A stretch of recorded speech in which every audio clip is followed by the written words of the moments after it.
ایک صحابی کا بتایا تھا نا میں نے کہ روح نہیں نکل رہی تھی، حالانکہ وہ تو نبی پر ایمان بھی لائے، نبی کے ساتھ جہاد میں شریک ہوئے، قربانیوں کی طویل داستان،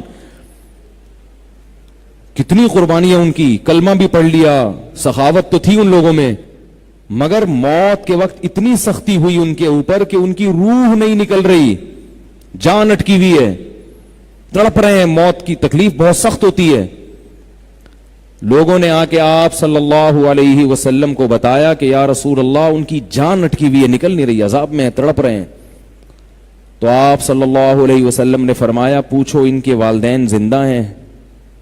فرمایا ہاں ماں زندہ ہیں۔ ماں کو بلایا گیا، آپ صلی اللہ علیہ وسلم نے پوچھا بتاؤ تمہارے ساتھ سلوک کیسا تھا؟ ان ماں نے یہ نہیں کہا کہ مجھے انہوں نے اولڈ ہاؤس میں داخل کیا، اس بدترین سلوک کا تو تصور ہی نہیں تھا۔ ماں نے یہ بھی نہیں کہا کہ میرے حقوق نہیں ادا کرتے تھے، خرچہ پانی نہیں دیتے تھے، نہیں کھا بھی رہی تھی، پی بھی رہی تھی، حقوق سب ادا ہو رہے تھے۔ ماں نے یہ بھی نہیں کہا کہ یہ مجھے مارتے پیٹتے تھے، ماں نے یہ بھی نہیں کہا کہ مجھے گالیاں دیتے تھے، ماں نے یہ بھی نہیں کہا کہ مجھے گھر سے پکڑ کے باہر نکال دیا۔ سمجھ رہے ہیں؟ ماں نے صرف اتنی بات کی کہ جب سے شادی ہوئی تھی بیوی کو مجھ پہ ترجیح دیتے تھے، میں نے پالا پوسا جوان کیا، جب بیوی آ گئی تو توجہ ساری اس کی طرف، مجھے نظر انداز کر دیا۔ آپ صلی اللہ علیہ وسلم سمجھ گئے کہ دیکھو یہ بھی اللہ کی رحمت تھی صحابی کے ساتھ۔ آج بعض لوگ نا نوجوان لوگ بیٹھ کے صحابہ کرام پہ طنز کر رہے ہیں کہ انہوں نے یہ کیا، انہوں نے یہ کیا، انہوں نے یہ کیا، ریفری بنے ہوئے ہیں، ریفری۔ تو ان کو اپنی موت سے ڈرنا چاہیے۔ میں یہ واقعہ سنا رہا تھا کہ وہ صحابی رسول تھے، ان کی روح نہیں نکل رہی تھی، تو آپ صلی اللہ علیہ وسلم نے والدہ کو بلوایا، انہوں نے کیا فرمایا کہ یہ اپنے بیوی کو مجھ پہ ترجیح دیتے تھے۔ کیا کرتے تھے؟ یہ ترجیح دیتے تھے۔ تو آپ صلی اللہ علیہ وسلم نے ان کی والدہ سے کہا کہ ان کو معاف کر دو۔ انہوں نے کہا میں معاف نہیں کروں گی۔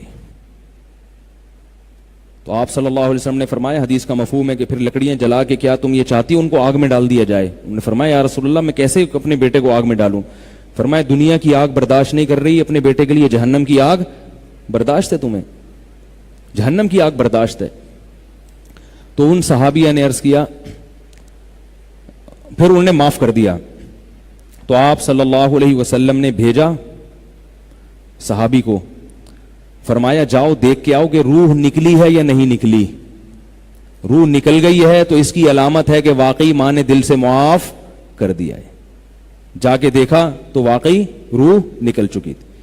اب بتاؤ جو شریعت یہ برداشت نہیں کر رہی، اور دیکھو یہ صحابہ کے ساتھ اس لیے ایسا ہو گیا، بات یہاں سے شروع ہوئی تھی کہ صحابہ پہ طنز کر رہے ہیں کہ اللہ کو صحابہ کرام سے چونکہ محبت تھی، اللہ نے آخرت کے عذاب سے بچانے کے لیے دنیا میں ہی تکلیف میں ڈال دیا تاکہ ان کی ماں معاف کرے۔ یہ ہے صحابہ کرام کی فضیلت۔ تو ان کی غلطیوں کو اپنی غلطیوں پر قیاس نہیں کرنا چاہیے۔ آج کوئی حکومت کے خلاف بغاوت کرے، اس کے حکام کچھ اور ہیں۔ صحابہ کے دور میں اگر حکومت کے خلاف بغاوت ہوئی تھی، بغاوت تو وہ بھی غلط تھی، میں یہ نہیں کہہ رہا کہ غلط کو صحیح کہنا شروع کر دو۔ حضرت معاویہ رضی اللہ تعالیٰ عنہ کا جو حضرت علی کے خلاف موقف تھا، علماء کہتے ہیں کہ وہ غلط موقف تھا، مگر وہ غلطی اجتہادی تھی۔ بعض دفعہ دلائل کے تانے بانے انسان غلط ملا دیتا ہے، جس سے نتائج وہ غلط اخذ کر لیتا ہے۔ وہ مخلص تھے اس بات میں، اخلاص سے بھی غلطی ہو جاتی ہے انسان سے۔ خیر، تو اللہ تعالیٰ نے ان کو مرنے سے پہلے مغفرت کا کیسا انتظام کیا کہ ان کی نیکیاں ہی نیکیاں، یہ والا گناہ ہے تو ابھی سزا دے دو۔ حدیث میں آتا ہے ان اللہ اذا احب قوما عجل له عقوبته فی الدنیا، اللہ جب کسی سے محبت کرتے ہیں دنیا میں سزا دے دیتے ہیں اس کی، تاکہ آخرت میں دھلا ہو جائے وہ۔ اس لیے جو لوگ گناہ کر رہے ہیں اور دنیا میں بڑے مزے سے زندگی گزار رہے ہیں تو وہ مطمئن نہ ہوں، سمجھ لیں سارا آخرت کے لیے رکھا جا رہا ہے۔ دنیا میں پریشانیاں آنا یہ اللہ کی بہت بڑی رحمت ہے، بشرطے کہ صبر کی توفیق ملے۔ لیکن دعا یہی کرنی چاہیے اللہ ہم سب کو پریشانیوں سے بچائے اور اپنی رحمت سے ویسے ہی گناہ معاف کر دے. تو میں اب جو اصل بات عرض کر رہا تھا کہ دیکھو اتنا بڑا جرم ہے, حالانکہ ان صحابی نے ماں کو اولڈ ہاؤس میں داخل نہیں کیا, گھر سے پکڑ کے باہر نہیں نکالا, مگر اللہ کا پھر بھی غضب نازل ہوا. تو اسلام کی نظر میں اسلام یہ برداشت کر لے گا کہ آپ اپنے والدین کو اولڈ ہاؤس میں داخل کر لو؟ ہے بھائی, آپ ان کا خرچہ نہ اٹھاؤ, گورنمنٹ کو بولو کہ یہ میں نے عیدی سینٹر میں جمع کرا دی ہے, گورنمنٹ خرچہ دے گی. تو پتہ یہ چلا کہ اچھائی, اللہ جو کہہ رہے ہیں اچھے بنو, تو اچھے کا مطلب کیا ہے؟ جس کو اللہ اچھا کہے وہ اچھا ہے, جس کو اللہ برا کہے وہ برا ہے. تو یہ بہت اہم موضوع ہے, اس کو میں انشاءاللہ دوبارہ اگلے ہفتے لے کے چلوں گا. ابھی سوالات کی پرچیاں جمع ہو رہی ہیں, ان کا میں جواب دے دوں.